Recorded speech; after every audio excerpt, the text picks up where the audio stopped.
Hi Chetan గారు. నమస్తే madam. Chetan గారు, షుగర్ వ్యాధి వల్ల నరాలు చచ్చుబడ్డాయి అంటూ ఉంటారు కదా, పెద్దవాళ్ళ నోళ్ళలో బాగా వింటూ ఉంటాం. అంటే ఏంటండి? మీరు ఇప్పుడు కళ్ళు మూసుకొని మీకు దగ్గరున్న చుట్టంలో ఎవరికో షుగర్ ఉంటది కదా, వాళ్ళని గుర్తు తెచ్చుకోండి. ఓకే. వాళ్ళు కంపల్సరీ చెప్పే ఉంటారు కదా, అరికాల్లో మంటలు నొప్పులు అనేసి చెప్పే ఉంటారు కదా. మీరు ఒకటి గమనించండి, ఎవరైతే మంటలు అంటారు అరికాల్లోనే అంటారు ఎక్కువ. అవునండి, వాటర్ లో కూల్ వాటర్ లో కాలు పెట్టుకొని కూర్చుంటా ఉంటారు పాపం, గంటలు గంటలు. చల్ల నీళ్ళలో కాలు పెట్టుకొని కూర్చోవాలని అనిపిస్తుంది వాళ్ళు. నొప్పులు తొడల్లో అంటారు, తొడ భాగంలో. మోకాలు నొప్పి వేరే, ఓకే. కానీ నరాలు ఎఫెక్ట్ అయినాయి షుగర్ వ్యాధి వల్ల అంటే తొడ నొప్పి అంటారు. ఓకే. అరికాల్లో మంటలు అంటారు, తిమ్మిర్లు అంటారు. తొడల్లో తిమ్మిర్లు అని చెప్పారు. నిల్చున్న తిమ్మిర్లు వస్తున్నట్టు అవి అరికాల్లో వస్తాయి, ఈ పాదం భాగంలో వస్తాయి, పాదంలో. కానీ తొడల్లో నొప్పిలే వస్తాయి. ఇవి మళ్ళీ ఈ చేతులలో తిమ్మిర్లు ఉంటాయి, ఫింగర్స్ లో తిమ్మిర్లు ఉంటాయి. ఈ మొత్తం మన అరిచేతులు ఉంటాయి కదా, దీంట్లో గోకడం అనిపిస్తుంది వాళ్ళకు. ఇది ఎందుకైతే దానికి కూడా రీజన్ ఉంది.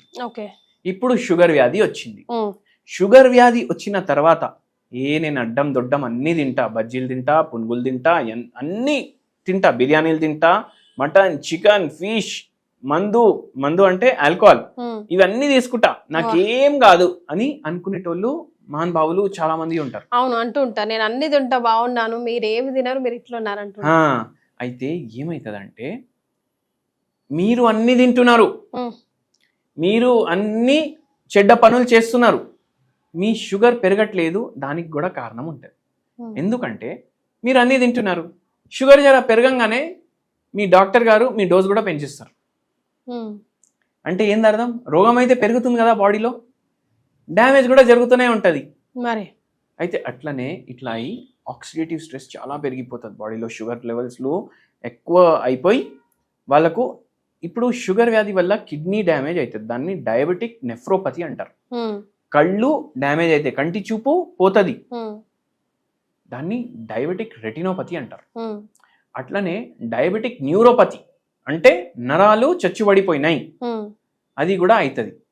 డయాబెటిక్ న్యూరోపతిలో కూడా మళ్ళీ రకాలు ఉంటాయి. Peripheral neuropathy. పెరిఫరల్ న్యూరోపతి అంటే అరికాల్లో మంటలు, అరికాల్లో తిమ్మిర్లు, కింద పాదం భాగంలో స్పర్శ లేకపోవడం, అరిచేతుల్లో మంటలు, ఇవి ఉంటాయి. ప్రాక్సిమల్ న్యూరోపతి అంటే తొడ భాగంలో నొప్పి ఉంటుంది. మళ్ళీ వీళ్ళకు డీజనరేటివ్ డిస్క్ డిజీజ్ అయ్యే ఛాన్సులు కూడా ఎక్కువైపోతాయి. అయితే ఇంకో వీడియోలో మనం డిస్కస్ చేసినాం డీజనరేటివ్ డిస్క్ డిజీజ్ అంటే ఏందనేసి. మన నడుము భాగంలో మీరు ఆర్థరైటిస్ వచ్చింది అనుకోండి, అది కూడా ఎక్కువ అవుతుంది. అయితే ఇట్లా ఎప్పుడూ అనుకోవద్దు, అరే నాకు షుగర్ వ్యాధి ఉన్న తర్వాత కూడా నేను అన్ని అడ్డం దొడ్డం తింటాను, నాకు ఉన్న అలవాట్లు నేను వదులుకోను, నాకేమైతలేదు, చూడ్డానికి నేను సూపర్ మ్యాన్ లానే ఉన్నాను అని ఎప్పుడు అనుకోవద్దు. లోపల జరగాల్సింది జరుగుతూనే ఉంటది. షుగర్ వ్యాధిని సైలెంట్ కిల్లర్ అనేసి ఎందుకంటారు? ఎందుకంటే మనకు బయటకు ఏమనిపించదు, కానీ లోపట అయ్యే డ్యామేజ్ అయితేనే ఉంటది.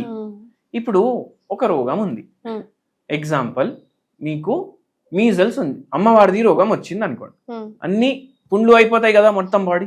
బయట మనిషికి తెలుస్తుంది కదా, ఎదురుగా చూసిన మనిషికి అరే నీకు అమ్మవారిది రోగం వచ్చింది అనేసి తెలుస్తుంది కదా. కానీ షుగర్ వ్యాధి వస్తే ఏం అర్థం కాదు, డిఫరెన్సే ఉండదు. తింటాడు, మాట్లాడతాడు, పడుకుంటాడు, ఉద్యోగం చేసుకుంటాడు, అన్ని నార్మల్. ఒక్క రోజు తెలుస్తుంది, అప్పటికి చాలా లేట్ అయిపోతుంది. సో అది చాలా మందిలో అట్లనే అవుతుంది. అందుకే షుగర్ వ్యాధి రివర్స్ చేసుకోవచ్చు మనం. ఈ నరాల సమస్య కూడా ఈ షుగర్ వ్యాధి వల్ల చాలా మందికి వస్తుంది. కిడ్నీ సమస్య చాలా మందికి వస్తుంది. గుండెలో కూడా సమస్యలు, హార్ట్ అటాక్ లాంటి సమస్యలు వచ్చే తరం ఎక్కువ అయిపోతుంది చాలా. సో అందుకే షుగర్ వ్యాధిని మనం కంట్రోల్లో పెట్టుకోవాలి. ఇట్లా చాలా మంది వస్తారు మన దగ్గర పేషెంట్, అరికాల్లో తిమ్మిర్లు, మంటలు, తొడ భాగంలో నొప్పులు, మళ్ళీ అరిచేతుల్లో నొప్పులు, చక్కెర రావడం, ఇవన్నీ షుగర్ వ్యాధి వల్ల కూడా మ్యాగ్నిఫై అయిపోతుంది వాళ్ళ బాడీలో. అందుకే వాళ్ళకు మనం ట్రీట్మెంట్ ఇచ్చి ఈ నరాల నొప్పి కూడా తగ్గిస్తాము, మళ్ళీ దాని తర్వాత షుగర్ వ్యాధి కూడా రివర్స్ చేస్తాం.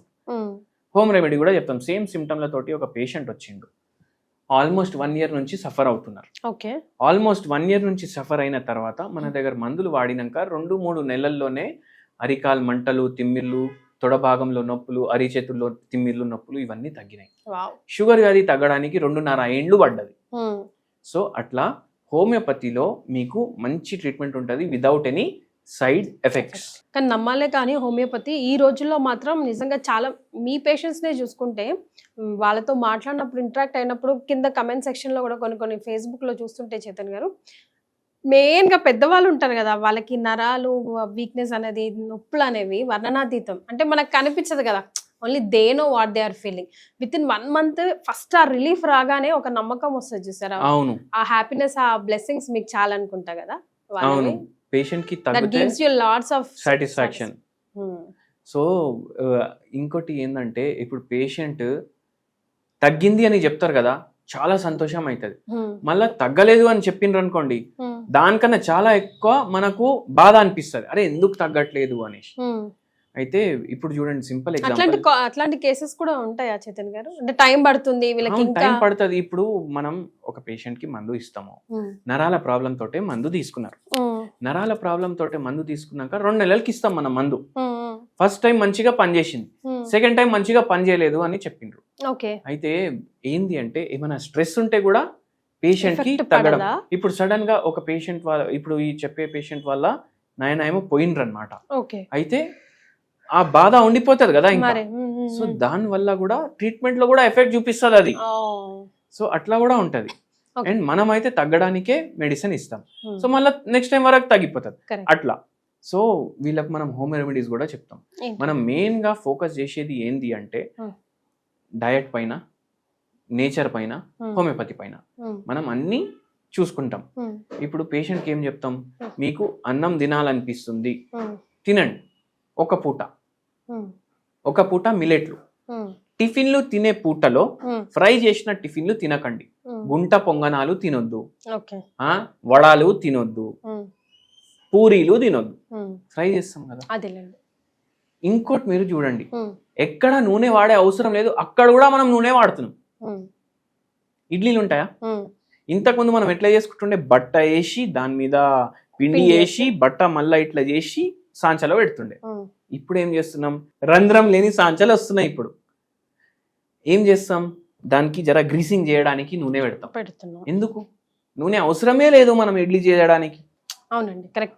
అట్లా నూనె ఈజీగా బయటికి వస్తుంది. అరే మనం దోశ చేసుకుంటలేము, ఇడ్లీ చేసుకుంటున్నాం, గ్రీసింగ్ అవసరం లేదు, బట్టదే వాడండి మీరు. మళ్ళా దాని తర్వాత దోశ చేసుకుంటామా, పూరి అంటే ఫ్రై, దోశ అయితే ఫ్రై కాదు కదా. కానీ మనం ఏం చేస్తాం, తవా మీద దోశ వేసినాక 1/2 లీటర్ నూనె వేస్తాం దాని మీద. ఎందుకంటే క్రిస్పీ కావాలి మనం. ఎందుకు, ఇంటికాడ తింటున్నారు, తక్కువ నూనె వేసుకోండి, మీకు ఈజీగా అది బయటికి వస్తుంది. ఫస్ట్ 2 దోశలు మీకు ప్రాబ్లం అవుతుంది, దాని తర్వాత ఈజీగా బయటికి వస్తాయి దోశలు. అట్లా చేసుకోండి. నూనె ఎక్కడ అవసరం లేదు అక్కడ వాడకండి. నూనె చాలా పెద్ద ప్రమాదం. సిగరెట్ ఎట్లా ప్రమాదం, నూనె కూడా అట్లనే ప్రమాదం. వామ్మో, బిగ్ స్టేట్మెంట్ ఇది. సిగరెట్లతోటి ఎట్లా మీ హెల్త్ ప్రమాదం అవుతుంది కదా, నూనె తోటి కూడా ప్రమాదం. మీరు సింపుల్ గా ఒకసారి ఆలోచించి చూడండి, షుగర్ వ్యాధి ఇంత వస్తుంది ఎందుకు, మనం డీప్ ఫ్రైడ్ ఐటమ్స్ తింటాం సరే, కానీ ఎక్కడైతే మనకు నూనె అవసరం లేదు అక్కడ కూడా నూనె వాడుతున్నాం. మీరు ఒకటి చెప్పండి, ఫుడ్ ఏదైతే వండకుండా తినొచ్చు ఆ ఫుడ్ చెప్పండి ఒకటి. వెజిటేబుల్ కానీ ఫ్రూట్ కానీ, అరటి పండు ఉంది బాయ్, అది మొత్తం పకాయించిపోయిందంటే అట్లనే తినేస్తాం, కానీ దాంతో కర్రీ కూడా చేసుకుంటాం మనం, అవునా కాదా? అవునండి. అది రా కూడా తినడానికి వస్తుంది మనకు. కీర రా కూడా తింటాం. ఒక దాంట్లో చూసుకుంటే ఏ కూరగాయ అన్నా మనం రాగా దాన్ని స్మెల్ చేసుకోవచ్చు, పట్టుకోవచ్చు. నాన్ వెజ్ మీరు స్మెల్ కూడా చూస్తారా? చూడం కదా. కానీ అది ఎట్లా వండుతాం మనం, ఫుల్ నూనె, ఫుల్ మసాలా, ఓవర్ కుకింగ్. దాంట్లో ఏమైపోతుంది, కార్బోహైడ్రేట్ ఎక్కువైపోతుంది, అంతేనండి. మళ్ళీ బ్యాడ్ ఫ్యాట్ ఎక్కువైపోతుంది, ఉన్న న్యూట్రిషన్ డిస్ట్రాయ్ అయిపోతుంది. ఇది ఒక ఎగ్జాంపుల్. అయితే ఏది మీరు టేస్ట్, మీకు స్మెల్ కూడా టేస్ట్ కూడా ఉండకపోతే నచ్చదు, అవి తినకండి వస్తువులు. ఎందుకంటే అవి ప్రమాదం చేస్తాయి మీ షుగర్ వ్యాధికి.